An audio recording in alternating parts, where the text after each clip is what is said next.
Pero 20 years old pa lang ako, Tito. Sa edad ko na 23 ko pa tatanggapin ng pagiging aswang ko. Yan ang usapan nating tatlo. Alam ko, Gary. Pero kailangan ng iluwan ng nanay mo ang bato upang makapagpahinga na siya. Kailangan maisalin yun sa'yo. Alam kong may usapan tayong tatlo. Pero nandyan na ang problema ngayon.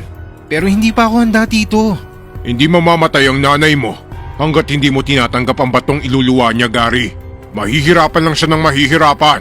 Pero gusto ko munang mamuhay ng normal kagaya ng mga tao, Tito. Pero hindi nila tayo kauri, Gary. May mga sinusunod tayong tradisyon sa lahi natin. Ito ang kapalaran mo, Gary. At hindi mo na ito matatakasan. Stay.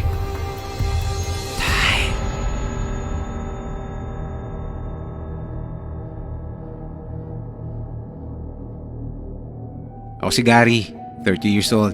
At gusto ko lang ibahagi ang karanasan ko sa inyong lahat. Isa akong aswang. Pero bago niyo ako husgahan, pakinggan niyo muna tong kwento ko.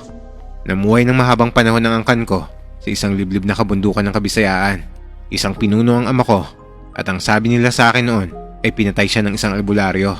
Kaya simula nang mawala siya ay napilitan kaming umalis sa lugar namin at namuhay kami ng normal kagaya ng mga tao. Dahil na rin sa banta ng albularyo na uubusin nila ang lahi namin, nangamba ang aking ina. Lalo na't kapapanganak pa lang niya nito sa akin. Alam din niyang papatayin ako ng mga albularyo dahil anak ako ni Romulo na pinuno ng mga aswang. At kung patuloy kaming mananatili sa lugar namin noon, ay maaaring maubos ang lahi namin dahil alam na ng mga albularyo kung saan kami lulusubin. Simula ng araw na yon, nagdesisyon na muna ang mga nakakataas na magkanya-kanya kami. Ang iba ay nanatili sa Capiz kung saan sila unang nanirahan, samantalang ang iba naman ay napadpad sa Mindanao. At kami naman ni Mama ay napunta dito sa Cavite. Kasama namin si Tito Rohel na kapatid ni Tatay na naging asawa rin ng nanay ko kinalaunan. Hindi naging madali ang buhay namin, pero mas ligtas kami dito sa mga mataong lugar kaysa dun sa masukal na gubat na anumang oras ay maaaring lusubin kami ng mga albularyo. Mahirap ang bawat gabi namin sa Cavite, lalo na't sa tuwing kabilugan ng buwan ay sinusumpong kami ng pagkaaswang namin. Pero bago ako tuluyang maging ganap na aswang, pinaaral muna ako ng nanay at tito ko. Katulad ng mga batang normal ay may pangarap din ako.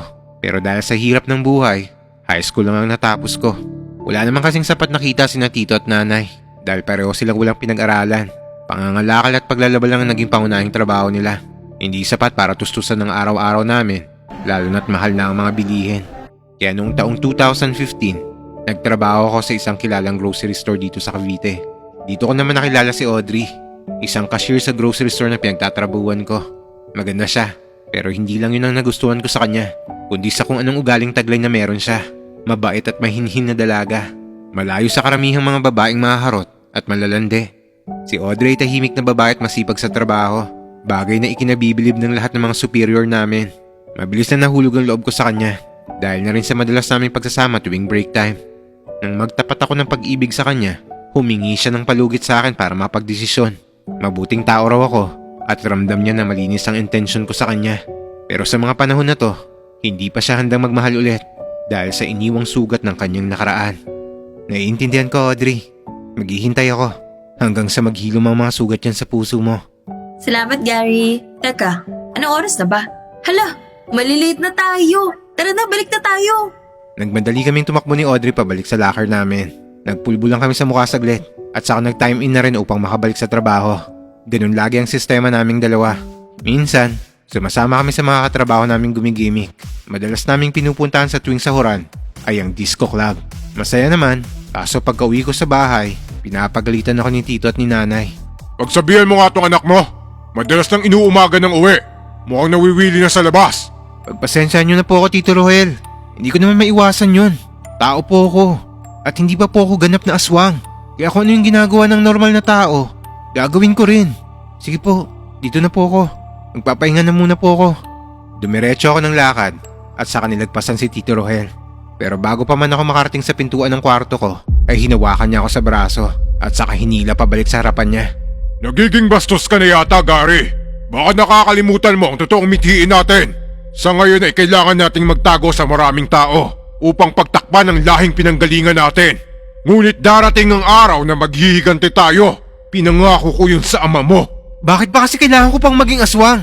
Kung pwede naman ako maging normal na tao. Dito na nagsalita si nanay na nito'y nakaupo sa isang silya malapit sa lamesa. Ang sabi niya, Hindi raw ako pwedeng maging normal na tao dahil ang dugong nananalitay sa mga ugat ko ay dugo ng isang aswang. Darating daw ang panahon na isusumpa ako ng kalahi ko at hindi pa tatahimikin. Tama ang nanay mo, Gary. Kahit hindi ka paganap na aswang ngayon, ay maaamoy at maaamoy ka ng mga kalahi natin kung sino ka. At pag nangyari yon, maaari ka nilang patayin. At habang buhay ka nilang ikakahiya. Mahirap isiping isang aswang ang pinanggalingan kong angkan, lalo na't nahuhulog na ako sa isang normal na tao. At yun ay si Audrey. Paano ko ipapaliwanag sa kanya balang araw na ang kanyang boyfriend ay nagiging halimaw sa tuwing sumasapit ang kabilugan ng buwan? Minsan nga sa tuwing magtatama ang day off namin, ay niyayaya niya ako magsimba sa isang simbahan sa bayan. Isang sakay lang yun mula sa bahay namin. Ayos lang din naman sa akin na pumasok sa isang simbahan. Pero sa tuwing bumabasbas na yung pare para sa kumpisal, ay lumalabas na ako ng simbahan. Lagi ko tong ginagawa at napapansin to ni Audrey. Lagi mong hindi pinapatapos yung misa, Gary. Malimit ko yung napapansin. May problema ba? Wala naman. Siguro lagi lang nagkakataon na kailangan kong umihi. Humahanap na lang ako na pwedeng idahilan sa kanya upang wala na siyang masyadong maraming katanungan. Pagkatapos ng simba, ay saglit kami maglalakad-lakad ni Audrey sa bangketa upang tumingin-tingin ng mga binibentang iba't ibang gamit. Malapit na tayo mag-end of contract ka. Anong balak mo? Wala pa nga eh. Siguro maghahanap ulit ako ng trabaho. Ikaw, anong balak mo? May nakapagsabi sa akin na dyan daw ako mag-apply sa EPSA. Puti raw dyan lagi. Sure ako malaki yung sahod dyan. Ganun ba? Ako di ko pa alam eh. Gusto mo sumabay ka na sa akin eh. Wala naman akong kasamang mag-apply. At yun na nga ang nangyari. Nang matapos na ang kontrata namin ni Audrey, sabay kaming tumungo sa EPSA para magsubmit ng resume namin. Mabilis lang ang proseso dahil pagkatapos namin kumuha ng exam, ay diretso na sa pagme-medical. At binigyan na rin kami ng schedule kung kailan kami i-deploy. Paggabi na makauwi ako sa bahay at naabutan kong aligaga si Tito. May masamang nangyari raw kay nanay. Kanina pa kita hinihintay, Gary. Saan ka ba nanggaling? Bakit po Tito? Ano ba nangyari? Ang nanay mo, inatake ng isang albularyo. Malubha ang kalagayan niya ngayon. Mabilis kong tinungo si nanay sa kwarto at dito ay nakita kong umuusok ang kanyang katawan.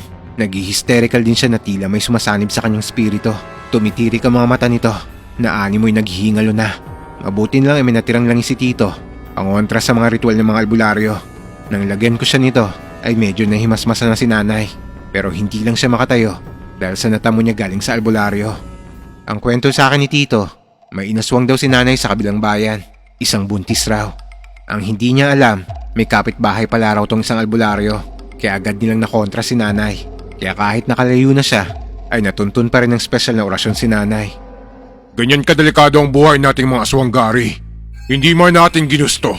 Pero kailangan nating kumain ng laman ng tao sa tuwing sinusumpong tayo. Yun na nga Tito eh.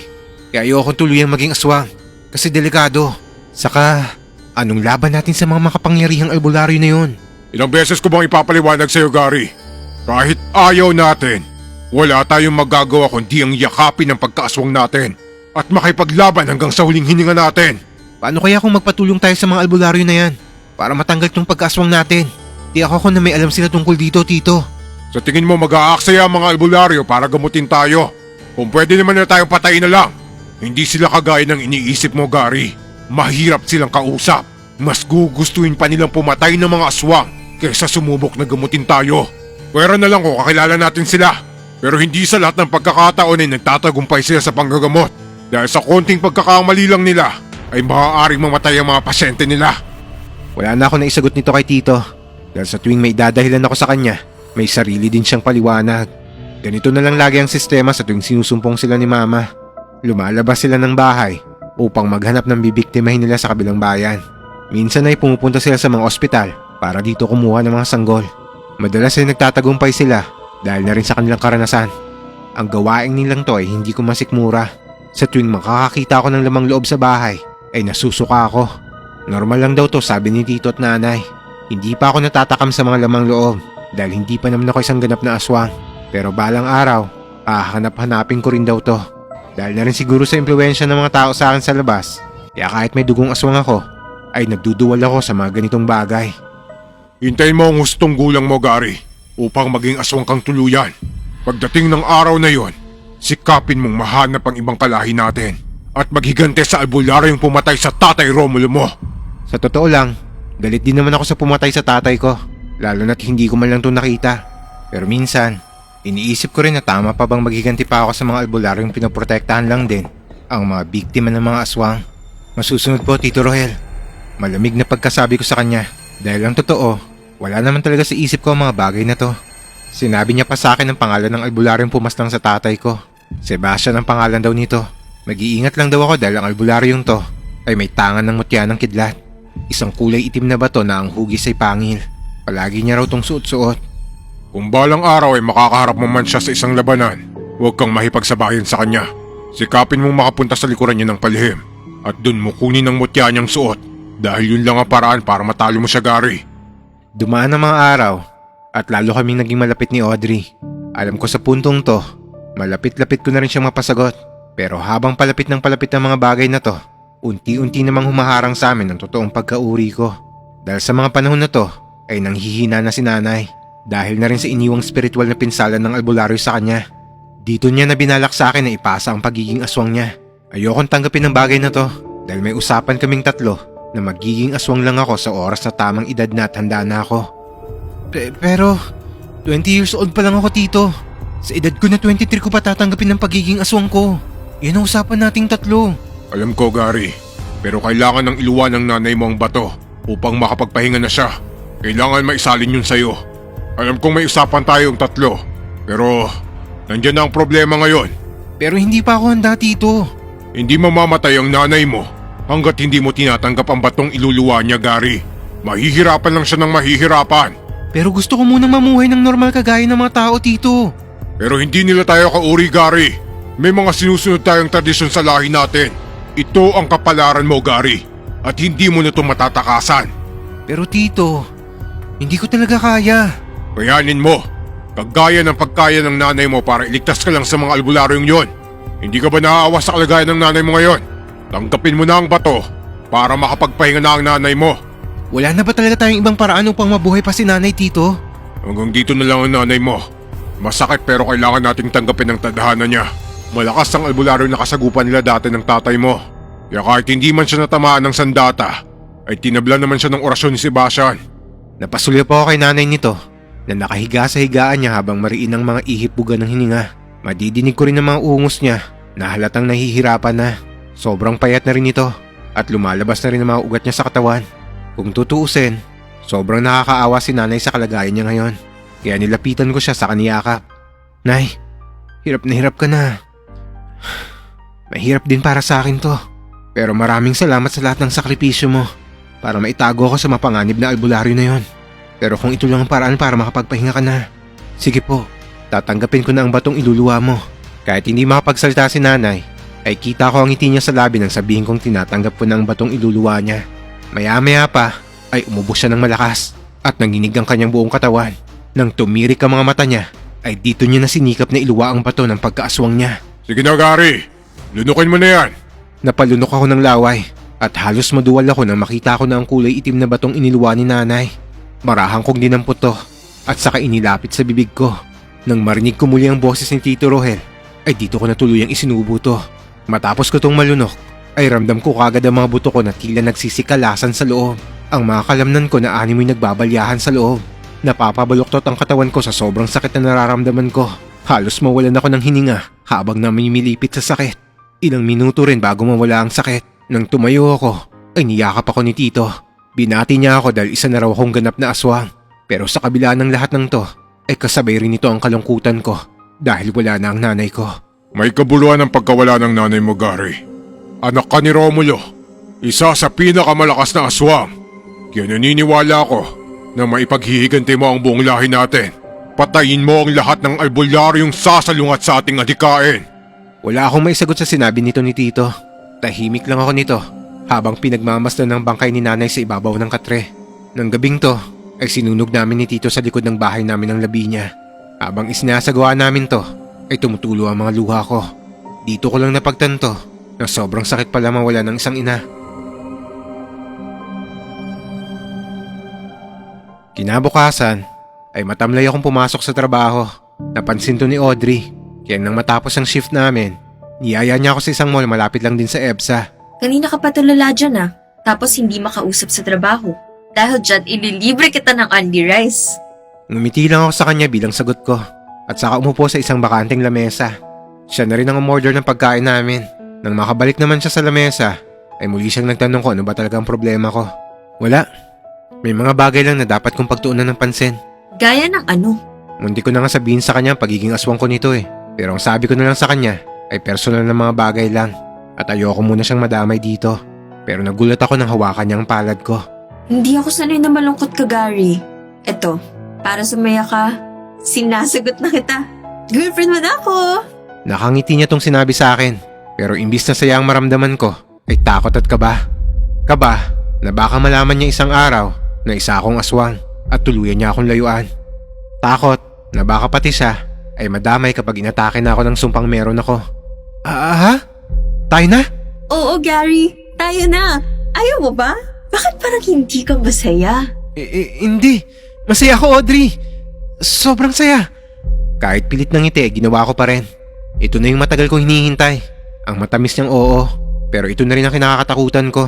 Ang dumating ang isang araw na isa na akong ganap na aswang at may normal na taong madadamay sa sumpa ko. Pero kahit papano, ay ipinakita ko pa rin sa kanya na masaya ako. Ayokong sirain ang moment na to. Kaya inaya ko na lang siya manood ng sine pagkatapos namin kumain. Masaya ako, Audrey. Totoo. Nabigla lang ako kanina. Hinawakan ko ang kamay niya at nang magtama ang mga paningin namin, ay dito ko na siya hinalikan sa labi.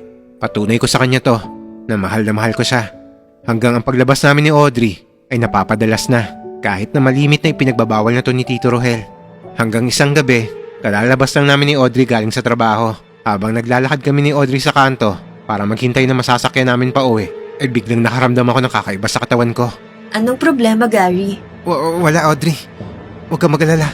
Ayos lang ako. Anong ayos lang? Tignan mo nga yung mukha mo. Namumutla ka, oh. Hinawakan niya ako nito sa balikat. Bakas ko sa mukha niya ang matinding pag-aalala. Nang mapatingala ako sa langit, ay agad kong napansin ang bilog na buwan. Dahil dito, agad ako nagpaalam sa kanya at nagmadaling tumakbo palayo. Iniwan ko siyang nalilito at nag-aalala. Takbo lang ako ng takbo nito hanggang sa makarating ako sa isang madilim na bahagi ng eskinita. Nang wala akong mapansing ibang mga taong dumadaan, ay mabilis ako napaupo sa gilid. Sobrang sakit ng tiyan ko na parang may nagkakagulo sa loob nito. Ang mga buto ko naman ay parang umiiba ng pwesto. Ramdam ko na rin ang presensya ng halimaw sa loob ng katawan ko na nagwawalang makawala. Kitang-kita ko kung paano humaba ang mga daliri at braso ko. May mga matutulis na kukurin na tumubo sa akin ito. Pati ang mga binti ko ay nag-umpisa na rin magsihabaan. Nagkaroon ng mga paa ko na makukukong matatalim. Agad ako nananabik sa lamang loob at dugo. Nang tumalo na ako sa bubong ng bahay na malapit sa kinaroroonan ko, ay dito na ako nawala sa sarili. Basta ang alam ko lang ay parang may kumokontrol sa katawan ko at naghahanap ng putahing inaasam-asam ng sikmura ko. Nang magkaroon ako ng malay, ay nagulat akong nasa loob na ako ng kwarto ko. Mabuti't gising ka na, Gary. Malakas ka nga. Nagawa mong patumbahin yung kalabaw dun sa taniman sa kabilang bayan. Bumangon ka na dyan at linisan mo na yung katawan mo. Agad naman nag-flashback sa utak ko ang lahat na nangyari kagabi. Ang sabi ni Tito ay natagpuan niya raw ako sa isang bakanteng lote. Wala raw akong malay at may katabing tumbang kalabaw. Nang tumingin ako sa salamin, ay dito ko nakita ang bibig at katawan ko na puno ng mga tuyong dugo. Alam ko mangyayari sa ito, Gary. Bilog ang buwan kagabi kaya sinundan kita. Ayos lang yan. Hindi magtatagal ay makokontrol mo rin ang pagiging aswang mo. Sa ngayon, ay masaya akong malaman na isa kang ang malakas na aswang. Manang-mana ka talaga sa tatay mo. Dumaan ang mga araw na lagi na akong sinusumpong ng pagkaaswang ko. Malimit na natatagpuan na lang ako nito na walang malay. Minsan naman ay nagigising na lang akong may katabing patay na hayop. Ang sabi ni Tito, minsan daw ay tumikim din daw ako ng mga lamang loob ng tao. Ayos lang naman daw na mga hayop lang muna ang nabibiktima ko. Pero wag ko raw sanayin ang sarili ko. Dahil kung puro ganito daw ang kinakain ko, ay hihina ako at mabilis na matatalo at matatabla ng mga ritual ng mga albularyo. Sa lahing pinanggalingan natin, Gary, dugo at lamang loob talaga ng tao ang nire-rekomenda naman nakakatanda sa atin. Iba kasi ang dugo nila kumpara sa mga hayop. Alam ko pong darating din ang pagkakataon na yan. Nahahanapin ko rin ang bagay na yan, Tito Rohel. Pero sa ngayon, hayaan niyo muna ako magsawa sa mga lamang loob ng hayop. Hanggang isang araw, pagka-uwi ko sa bahay galing trabaho, naabutan ko si Tito Rohel na may kausap na isang lalaki. Halos kaidara niya lang to at naaamoy ko sa kanya ang dugo ng isang pagkaaswang. Naririnig ko ang usapan nilang dalawa nang hindi nila nalalaman. Malapit na tayo magtagumpay, Victor. Konting panahon na lang, malilipon din natin sila. at walang makakaalam sa ginawa natin dati. Tumawa pa nito si Tito Rohel na tila isang demonyong nagtagumpay sa kanyang madilim na plano. Ngumisi rin ang lalaking kausap nito, pero nung makita nila akong papasok na sa pinto, bigla silang napatahimik at agad na pinalitan ng usapan nila. Nandito na pala ang pamangkin kong tatapos sa lahi ng albularyo. O nga pala, siya ang Tito Victor Mogari, ang pinsan ko mula pa sa Capiz. Naparito siya para ipabatid sa atin na aktibo pa rin ang mga kalahi natin dun sa Capiz. Magandang hapon po, Tito Victor. Kamusta po kayo? Napangiti ito sa akin sa tumango. Tinignan niya rin ako mula ulo hanggang paa. At ang sabi niya, kamukhang kamukha ko raw ang tatay ko. Pasensya ka na pinsan, masyadong magalang to si Gary. Nababad na kasi sa labas, kaya nakukuha niya na kung anong ugali ng mga tao. Ang sabi ko sa nanay nito, ay wag nang pag-aralin, pero matigas ang ulo. Kaya medyo nahihirapan ako rito. Ang sabi sa kanya ng lalaki, ayos lang daw. Basta wag daw akong hahayaan ni Tito na mag-ibang landas. Ang sagot naman ni Tito sa kanya ay malabong mangyari yon dahil isang ganap na aswang na daw ako. Hindi raw magtatagal ay makokontrol ko na ang pagkaaswang ko at pamumunuan ng buong lahing aswang namin sa Capiz. Hanggang isang araw, day off ko nito, nakatanggap ako ng chat mula kay Audrey. 2017 na ng mga panahon na to. May kaunting salo-salo raw sa bahay nila. Darating daw ang ibang kamag-anak nila galing sa malayong probinsya. Tamang-tama naman na wala si Tito, kaya pumuslit na ako. Pagkarating ko sa kanto, ay sinundo ako ni Audrey ng motor. At habang sakay-sakay niya ako, ay tinanong ko siya. Hindi mo sinabi, marunong ka pala magmotor? Oo naman. Sa modernong panahon ngayon, dapat marunong ka sa lahat ng bagay. Kung sa bagay, may tama ka. Oo nga pala, parang nahihiya ako. First time ko kasing pumunta sa inyo eh. Huwag ka mag-alala. Di naman kami nangangagat. Wala naman kaming lahing aswang. Pero may lahi kaming albularyo. Ano? Sa sinabing to ni Audrey, parang gusto ko na lang tumalon sa motor at magpagulong-gulong sa kalsada para makatakas. Oo nga, seryoso. Katunayan yung sinasabi ko sa yung kamag-anak naming darating. Kasama nila yung lolo naming albularyo. Kilalang albularyo siya sa Visayas. Kilalang albularyo ang lolo mo sa Visayas? Oo. Bakit gulat na gulat ka? Siguro may lahi kayong mangkukulam, no? Nakangiti pa niyang biro sa akin. Pero ang dibdib ko naman ay parang sasabog na sa sobrang kaba. Habang palapit kami ng palapit, ay lalo akong kinakabahan. Teka, parang bigla yatang sumakit yung tiyan ko, Audrey. Pwede mo ba akong ihatid pabalik sa kanto? Uuwi na lang pala ako. Ano ka ba, Gary? Nandito na tayo. Uminom ka na lang mamaya ng 10 diet tab sa bahay. Para mapakilala na kita sa pamilya ko. Ipapakilala rin kita sa lolo ko. Masaya niya pang sinabi sa akin to. Ang hindi niya alam, isa akong aswang na mortal na kalaban ng katulad ng lolo niyang albularyo. Pagkarating namin sa bahay nila, pinagpapawisan na akong bumababa sa motor. Wala pa naman masyadong tao. May mga nagbibidyo okay lang at may mga iilang mga batang naglalaro. Hinila na niya ako papasok sa gate nila. Tapos sinalubong kami ng mama niya. Pinakilala niya naman ako rito na ako ang boyfriend niya. Tapos ganun din sa lahat ng mga tao at bisita nila. Ang sabi nila, ang gwapo ko raw at bagay kami ni Audrey. Kinilig naman ako nito pero hindi pa rin nawawaglit sa isip ko yung lolo niyang darating. Saglit lang, Gary. Umupo ka muna dyan. Pasok lang ako sa loob. Pumwesto naman ako sa isang bakanting upuan. Habang nakikinig ako ng sintunadong boses ng babae na kumakanta sa video okay, ay hindi ko mapigilang kabahan. Marami nang pumapasok sa isip ko nito. Maya-maya nga, ay biglang may pumaradang sasakyan sa tapat ng bakod nila Audrey. Isang matandang lalaki ang unang napansin ko. Sa tindig pa lang nito, ay alam na alam ko nang siya yung sinasabi ni Audrey na lolo niyang albularyo. Napatalikod ako at saka patay mali siyang tumayo para umalis. Gary, nandito na sila. Sandali. Sumakit kasi yung tiyan ko eh. Saan yung banyo niyo rito? Mabilis naman akong hinatid ni Audrey sa banyo nila. Kahit nasa loob ako ng banyo, ay dinig na dinig ko ang boses ng matandang lalaki na nasa kanilang sala ng mga oras na to. At kausap nito ang iilang mga kamag-anak ni na Audrey. Malas naman. Yari ako nito pag naamoy niya ako. Talagang tapos ang pagiging aswang ko nito. Ay. Pinunasan ko ang tumutulong pawis ko sa leg at noo. Kahit hindi ako natatae, ay nagkulong ako sa banyo. Mga ilang minuto pang lumipas, ay rinig ko na ang mga katok at boses ni Audrey na tumatawag sa akin sa labas ng banyo. Sandali! Marami-rami to, Audrey! Lalabas na lang ako pagkatapos! Bilisan mo, gusto ka makilala ng lolo Sebastian ko. Dito sumagi sa isip ko, yung kwento ni Tito Rohel tungkol sa albularyong pumatay sa tatay ko. At sa hindi inaasahang pagkakataon, Sebastian din ang pangalan ng albularyong to. Dito na nabuo sa isip ko ang sinabi sa akin ni Tito Rohel. Kaya lumakas ang kutob ko ng tinutukoy na albularyo ni Tito. ay ang lolo ni Audrey. Sige, mauna ka na! Susunod na ako, Audrey! Malapit na ako matapos! Nang umalis nga to, ay nakahanap ako ng pagkakataon na tumakas. Lumabas ako sa banyo saka lumusot sa kusina. Pagkarating ko sa bakuran, ay dire-diretso akong lumabas sa bakod nila. Nasa bandang labas na ako, nang biglang may nagsalita sa likuran ko. Ikaw ba ang boyfriend ng apo ko? Pagkarinig ko nito, para akong binuhusan ng malamig na tubig. Hindi ko alam kung lilingon ba ako o magpapanggap na lang ako na hindi ko siya naririnig at dire-diretso na lang maglalakad. Iho, kinakausap kita! Tatakbo na lang sana ako nito nang biglang may tumawag din sa kanya. Lolo, tawag ka po ni Mama. Pagkatawag sa kanya ni Audrey ay umalis to. Dito ako nakahinga ng maluwag na para bang nabunutan ng tinik sa lalamunan. At nang lumingon na ako ay nakita ko si Audrey na papunta na sa akin. Oh, Gary, tapos ka na pala? Anong ginagawa mo rito? Tara dito sa loob. Hinila niya ako papasok sa loob ng bakuran. Dinala niya ulit ako sa pwesto ng mga nagbibideo okay. Nakakasura lang na makinig ng mga boses nila dahil puro wala sa tono. Pero mas maayos na rin makinig sa mga kantang sintonado kesa naman ipaharap sa akin yung lolo niyang albularyo. Gutom ka na ba, Gary? Kakain na tayo maya-maya. Hindi pa kasi luto yung ibang putahe. May dinuguan ba? Yung sariwa sana. Ang ibig ko sabihin, yung medyo wala masyadong sahog. Akala ko mas gusto mo yung medyo hilaw na lamang loob eh. Hindi! Anong akala mo sa akin kumakain ng hindi luto? Maya-maya nito, ay kumain na rin kami. Pero natapos na lang ang kainan, ay hindi na ako nagawang ipakilala ni Audrey sa lolo niya. Dahil naging busy na to makipag-usap sa mga kamag-anak nila. At ito ang ipinagpapasalamat ko. Pero nang magpaalam na akong umuwi kay Audrey, ay pinigilan niya ako. Ang sabi niya ay bukas na raw akong umuwi. Ano? Hindi pwede, Audrey. May pasok pa tayo bukas sa trabaho, di ba?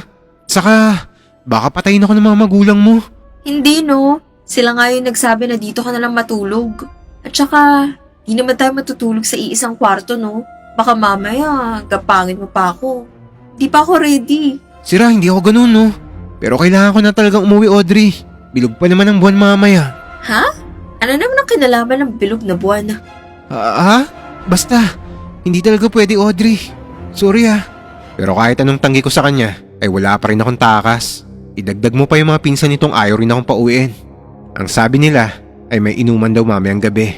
Kaya wag ko raw tong palalagpasin. Dahil minsan lang daw to mangyari. At isa pa, para na rin daw mas makilala nila ako ng lubusan. At ganun din ako sa kanila. Ang sabi ko naman, maganda yung naisip nila pero hindi naman ako umiinom ng alak. Kaya mau-OP lang din ako sa kanila.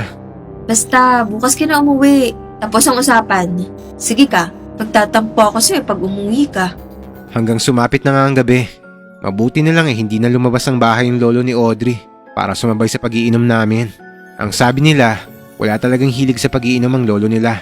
Kaya medyo KJ to pagdating sa kasiyahan. Tamang kain lang daw to tuwing may okasyon.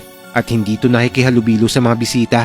Kung hindi nga lang siya pinilit na pumunta dito sa Cavite, baka hanggang ngayon nandun pa rin siya sa Capiz. Mas gusto pa yata ng lolo namin na manggamot at makipaglaban sa mga aswang kaysa sumali sa mga kasiyahan na yan eh. Grabe naman pala lolo nyo. Nakakatakot. Ang sagot nila, bakit daw ako matatakot? Ligtas pang araw ako pag lolo nila yung kasama ko. Kaya niya raw akong protektahan sa mga aswang o kahit sa mga masasamang elemento. Pero ang sabi ko sa isip ko, paano na to? Ako yung aswang. Pero dahil sa sinabi nilang to, napanatag yung kalooban ko na hindi talaga pupunta o sisilip man lang ang matandang yun sa kung saan kami nakapwestong maliit na kubo nila Audrey. Kaharap lang naman ang bahay nila to, pero medyo malayo-layo lang ng konti. Medyo mahina na yung video okay nito. Sakto lang para hindi mabulabog yung mga natutulog ng gabing to. Mag-aalas 10 na nito, pero hindi pa rin tapos ang inuman. Mga pinsan at iilang mga kakilala na lang ang kasama namin sa kubo. At saka halos kaidaran ko lang din. Yung mga matatanda kasi maagang natutulog na. Napasubo na rin ako ng tagay nito. Dahil na rin sa pagpupumilit sa akin ni Audrey at ng mga pinsan niya. Hard pa naman tong iniinom ng mga pinsang lalaki ni Audrey. Kaya medyo natatamaan na rin ako. Si Audrey naman ay maingay na at medyo maharot na. Gawa ng 5 boteng ladies drink na rin ang nainom niya. Nakaka-4 na tagay pa lang ako mula kanina. Maya't maya sinisilip ko yung kalangitan. Pero hindi pa rin nagpapakita yung bilog na buwan. Siguro dahil na rin sa mga makakapal na ulap na nakatabon sa kanya. Mukha kasing uulan kaya siguro natatakpan to. Pero mas mabuti ng ganyan ang nangyari kaysa biglang maging aswang ako sa harapan ng mga to. Panayakap naman si Audrey sa akin na sinasabayan pa niya ng halik sa pisngi ko. Habang enjoy na enjoy ang lahat, ako naman ay pinagpapawisan na sa sobrang kaba. Baka kasi biglang lumabas yung buwan at maging halimaw ako sa kinauupuan ko. Nang abutan nga ako ulit ng tagay, tinanggihan ko na. Baka kasi mamaya pag sinumpong na ako ng pagkaaswang ko, lasing na ako. Saan ba kayo nakakita ng aswang na lasing? Anong tawag sa akin pag nagkataon? Aswing? Aswang na lasing? Pas na muna ako pre, hindi lang talaga ako sanay mag-inom eh. Saka tong si Audrey medyo may tama na rin eh. Tignan nyo, magulot makulit na. Halos lahat naman silang nandito ay may tama na ng alak. Maliban na lang sa akin na normal pa rin yung takbo ng utak. Ang kinakabahala ko lang talaga ay baka biglang sumilip yung bilog na buwan. Sumapit ang alas 12 ng gabi nito, dito na nagsiuwian ng iba. At ang iba naman ay nakatulog na lang sa mga pwesto nila dahil sa kalasingan. May 2 kwarto tong kubo na to, kaya dito ko na lang inakay si Audrey para ihiga. Habang ipinapasok ko siya sa kwarto, panay siya tanong sa akin. Mahal mo ba ako, Gary? Huwag mo akong iwan ha. Sinisinok pa to habang nagsasalita. Nang makarating nga kami sa katre, ay ibinaba ko na siya rito. Pero nagulat ako nang hilain niya ako sa kamay. Dahilan para pumaibabaw ako sa kanya. Pilit niya akong hinahalikan habang mahigpit ang pagkakayakap niya sa akin. Pero maya-maya lang din naman ay lumamya ng yakap niya. Hanggang biglang sumabog na lang ang suka niya sa leeg ko. Usang galang yan, mag-aasikaso patuloy ako ng lasing ngayon. Ay, mabuti na lang may pulbo ako nakita sa kubo. Tapos may mainit na tubig din sa termos. Kaya pinulbuhan ko na lang si Audrey at pinainom ng maligamgam na tubig. Nang matapos kong gawin to, ay humiga na lang din ako sa tabi niya para yakapin siya. Audrey, paano na lang kung isang araw malaman mo na isa pala akong aswang? Ay, mamimiss ko tong gabing to. Mahal na mahal kita. Nakaidlip na rin ako nito, pero ilang sandali lang ay nagising din naman ako. Sobrang sakit kasi ng tiyan ko. Senyales na sinusumpong na ako ng pagkaaswang ko. Nang sumilip ako sa bintana, ay bumungad sa akin ang bilog na buwan. Mabuti na lang sa mga lumipas na buwan, ay medyo nakokontrol ko na ang pagiging aswang ko.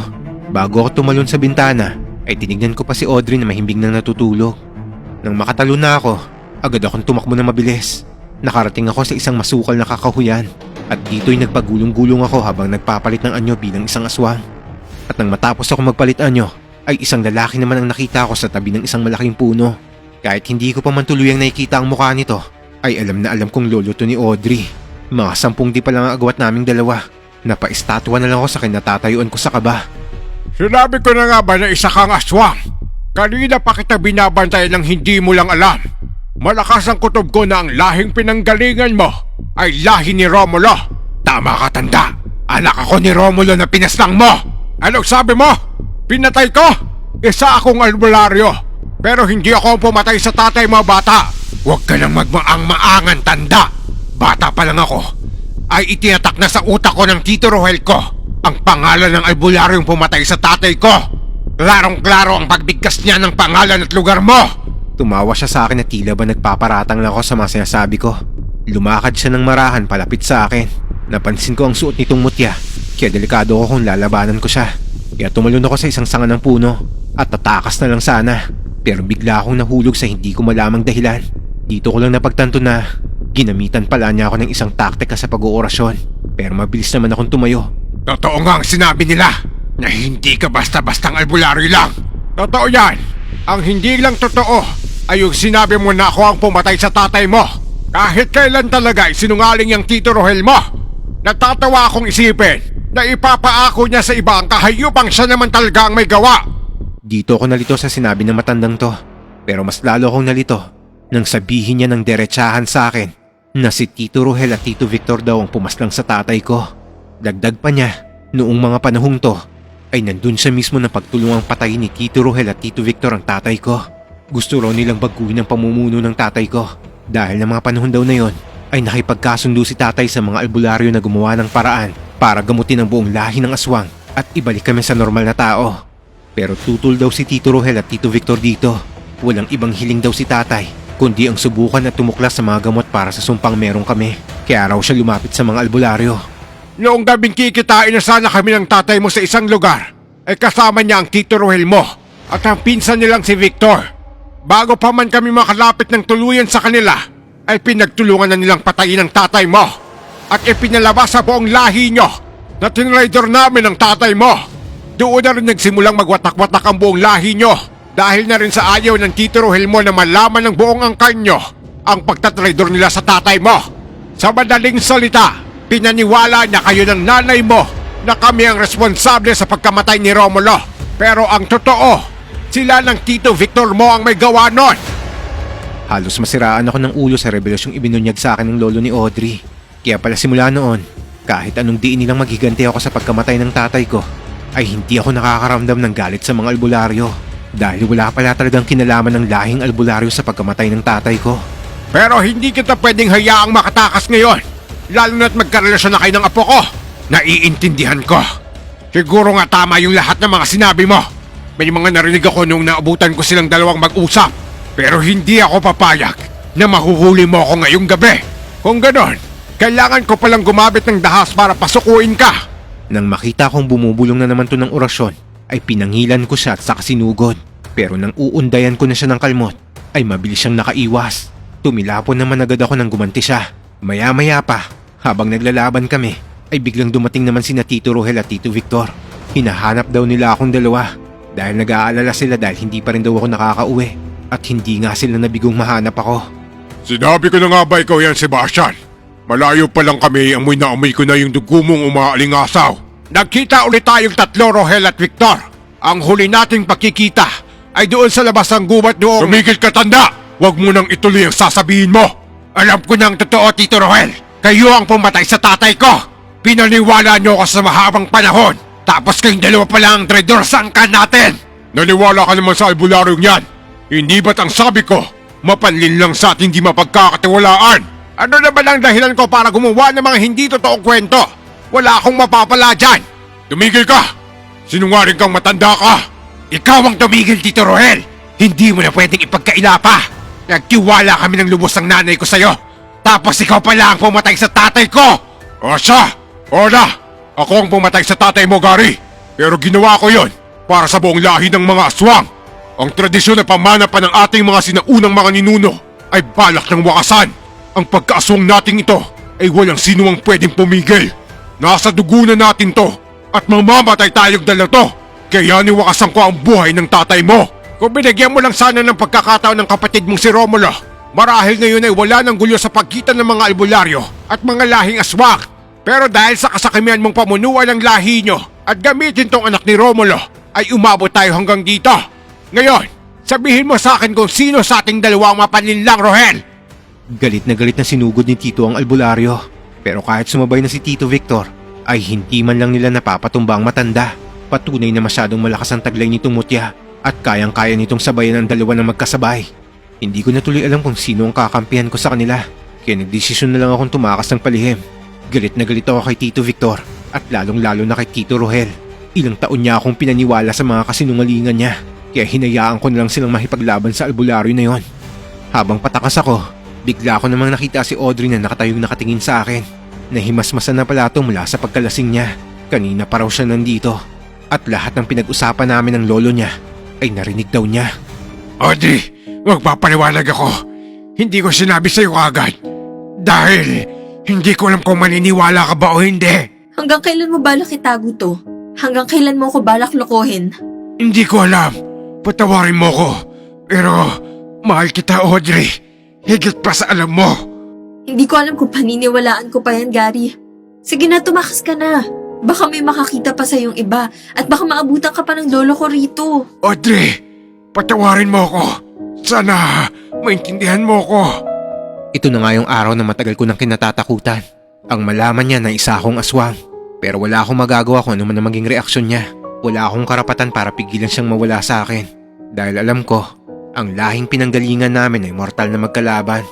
Nang gabing to, kahit puno ng galit ang puso niya, ay tinulungan niya pa rin ako makatakas mula sa lolo Sebastian niya. At nakikita ko pa rin sa mga mata niya kung gaano niya ako kamahal. Hanggang makalipas ang 2 taon, 2019, simula nang tulungan niya ako makatakas sa lolo niyang albularyo, ay hindi na kami nagkasama ulit. Dahil nag-resign na rin ako sa trabaho. Nakikita ko pa rin naman siya, pero hindi lang ako makalapit sa kanya dahil sa binigay na pangontrang kwintas ng lolo Sebastian niya. Nang mga panahon na to, tama na sa akin na makita siya sa malayo. Kontento na ako rito. Pero taong 2022, nabalitaan ko na malapit na siyang ikasal sa iba. Oo, nagkahiwalay kami ni Audrey at masaya ako para sa kanya. Pero kung tatanungin niyo ako sa malalim na aspeto, durog na durog ang puso ko nang malaman ko to.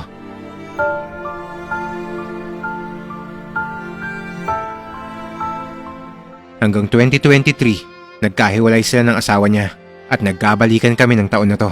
At ng taong ding to, ipinaglaban niya ako sa lolo Sebastian niya hanggang tinulungan kami ng lolo Sebastian niya na alisin ang sumpa ng pagiging aswang ko. Dito ko rin nalaman na nakatakas sa mga tito ko sa kamay ng lolo niya. Hindi ko alam ang mararamdaman ko nito, pero ang nasa isip ko lang ay kailangan pagbayaran ng mga tito ko ang ginawa nila sa tatay ko.